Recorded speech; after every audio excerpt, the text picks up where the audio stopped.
It's good to fast. However, what I want to recommend is fasting from negative thoughts, negative emotions. And in the Kriya Bulletin, I mentioned in there that a lot of people in our culture don't seem to think that they can even fast physically. They think that they cannot give up their cigarettes or their beer or their fried chicken or their MSG or whatever it might be. They don't think that they can do that because they're not used to doing that and because they're addicted to these things. But just as they do not know that they can give those things up, just as we've all given them up here, right? Mm-hmm. Right? Spiritual aspirants don't conceive or don't understand that they can give up negative thinking, negative habits, negative emotions, negative states of consciousness. All it takes is the choice to be aware of these things within your body and then the commitment to purge them from your body. And how do you do that? Well, let's say you're an angry type or you're a depressive type. The reason you are that way is, it's, as Yogananda said, it's like being a mental alcoholic. You're addicted to these states of consciousness. So first you bring your awareness to it. Once you have your awareness to it, you can see it when it comes up. Now you have a choice. Am I going to act in ways that will support the same feeling within me? Or am I going to choose to feel and act differently? And you've all heard me say many times, you fake it until you make it. So even if you're angry, even if you're sad, even if you're anxious, whatever it might be, you decide, well, if I was not this way, how would I act differently? And then you act differently. And you ask yourself, how would I be thinking differently? For example, if someone is worried about their health, if someone is worried about money, or a family member or whatnot, what do? You say, all right, well, if I was not worried about money, how would I be thinking differently? How would I be feeling differently? And if you think to yourself, but I'm not going to be in reality, I'm not going to be really experiencing what's true, ask yourself, how much is feeling anxiety, how much is feeling stress about the thing that's bothering you, how much is that actually helping you? How much is it helping you? Is it? No, it's not helping you. So, why not just stop feeling that? Why not? Because we've been trained that we have to feel this way, at least in my experience. You know, my family felt this way. They said, well, you need to feel this way. You're not human if you don't feel this way, and so on. Well, don't worry about that. Just cut it out and start fasting from these negative experiences. There's a book by, Emmett Fox. Well, a little red book. It's called The 7-Day Mental Cleansing Diet or something like that. And it's just 4 or 5 pages. And the gist of it is, you just decide from right now, from this point, you are not going to entertain negative thoughts or negative emotions for 7 days. That doesn't mean they're not going to come up. It just means that when you catch them, you decide not to entertain them. So for 7 days, I'd like to recommend for you to do that. Stop entertaining these thoughts. And the other stipulation in this book is if you find yourself doing that, then you start over. So, if you're doing this diet and say on the 3rd day you just catch yourself up in all these emotions and you're into it and you're not backing out of it, then you start over. So you start the 7 days over. And if you just did this practice, think about how much different your life would be, how much happier you would be. It works wonders. I've been able to do it at least once or twice. It's very good. I want to read something out of Autobiography of a Yogi.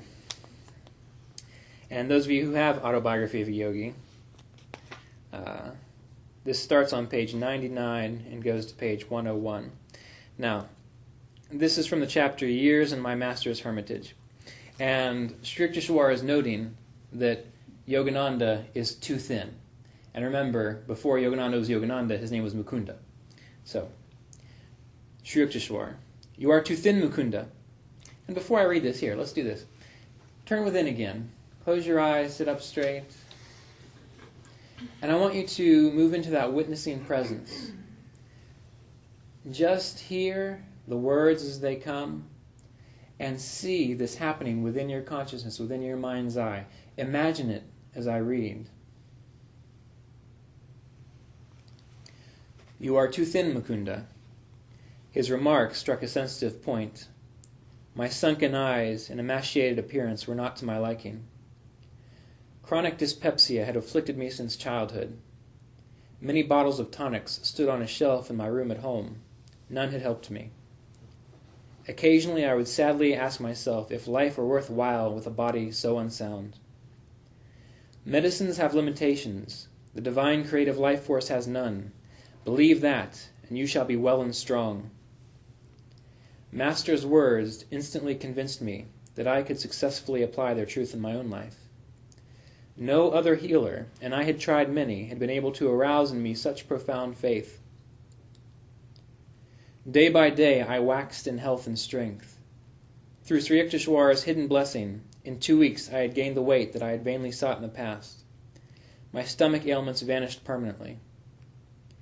On later occasions I was privileged to witness my Guru's divine healing of persons suffering from diabetes, epilepsy, tuberculosis, and paralysis. Years ago, I too was anxious to put on weight, Master told me, shortly after he had healed me. During my convalescence, after a severe illness, I visited Lahiri Mahasaya in Benares. Sir, I said, I have been very sick and have lost many pounds. I see, Yukteswar, you made yourself unwell, and now you think you are thin. This reply was far from one I had expected my Guru. However, had added encouragingly, Let me see. I'm sure you ought to feel better tomorrow. My receptive mind accepted his words as a hint that he was secretly healing me. The next morning I sought him out and exclaimed exultingly, Sir, I feel much better today. Indeed, today you invigorate yourself. No, Master, I protested. It is you who have helped me. This is the first time in weeks that I have had any energy.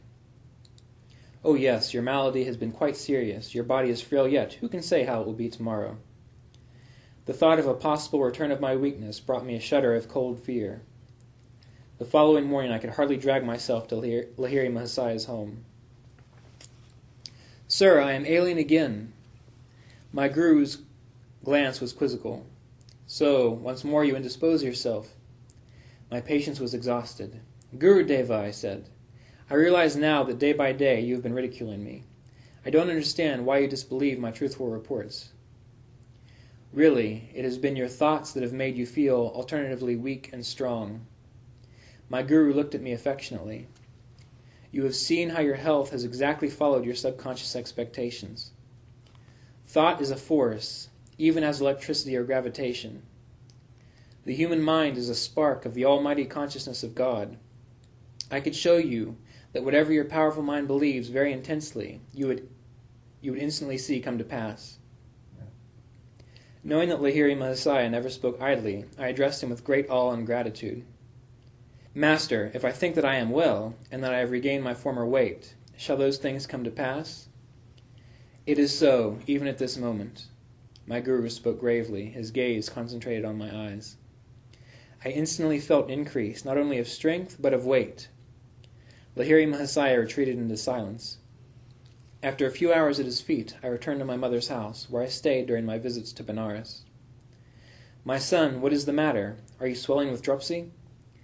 Mother could hardly believe her eyes. My body was now as full and robust as it had been before my illness. I weighed myself, and found that in 1 day I had gained 50 pounds. They had remained permanently. Friends and acquaintances who had seen my thin figure were overcome with amazement. A number of them changed their mode of life and became disciples of Lahiri Mahasaya as a result of this miracle. My Guru, awakened God, knew this world to be nothing but an objectivized dream of the Creator.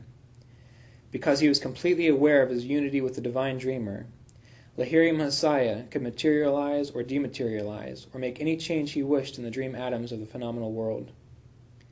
All creation is governed by law, Sri Yukteswar concluded. The principles that operate in the outer universe, discoverable by scientists, are called natural laws. But there are subtler laws that rule the hidden spiritual planes and the inner realm of consciousness. These principles are knowable through the science of yoga. It is not the physicist, but the self-realized master who comprehends the true nature of matter.